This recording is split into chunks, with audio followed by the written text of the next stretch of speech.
Hi అందరికీ. ఇవాళ మనం ఏదెన్ తోటలో ఉన్న ఆ రహస్యం గురించి మాట్లాడుకుందాం. అదే ట్రీ ఆఫ్ నాలెడ్జ్. అసలు దేవుడు ఆ చెట్టును అక్కడ ఎందుకు పెట్టారు?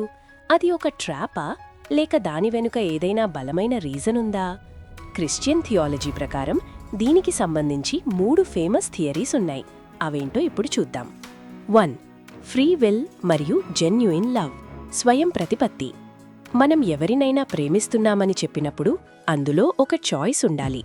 ఒకవేళ ఆదాము హవ్వలకు దేవుణ్ణి కాదనడానికి వేరే ఆప్షన్ లేకపోతే వాళ్ళు దేవుణ్ణి ప్రేమించడం అనేది ఒక ప్రోగ్రామ్ చేసిన రోబోలా ఉంటుంది. నిజమైన ప్రేమ ఎప్పుడూ ఒక చాయిస్ ద్వారానే వస్తుంది. అందుకే ఆ చెట్టును ఒక ఆప్షన్గా పెట్టారు. అంటే మనిషి తన సొంత ఇష్టంతో దేవుణ్ణి ఎన్నుకోవాలి అని దాని అర్థం. 2. ద టెస్ట్ ఆఫ్ ఒబీడియన్స్, విధేయతకు పరీక్ష. ఈ థియరీ ప్రకారం ఆ చెట్టు ఒక బౌండరీ లాంటిది. దేవుడు క్రియేటర్, మనిషి ఒక క్రీచర్ అని గుర్తు చేయడానికి అది ఒక గుర్తు. దేవుడు మనిషికి అన్నీ ఇచ్చారు, కానీ ఒక చిన్న రూల్ పెట్టారు.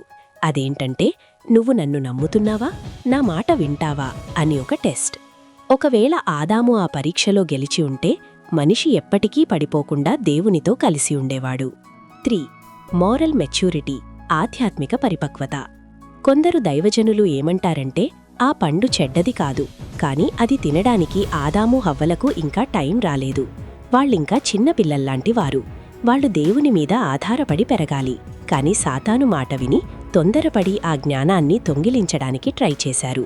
అంటే దేవుడు ఇచ్చే వరకు ఆగకుండా వాళ్ళ సొంతంగా దేవుళ్లలా మారిపోవాలి అనుకోవడం వల్లే ఆ పాపం జరిగింది. సో ఆ చెట్టు దేవుడు పెట్టిన ట్రాప్ కాదు, అది మనిషికి ఇచ్చిన ఒక గొప్ప చాయిస్.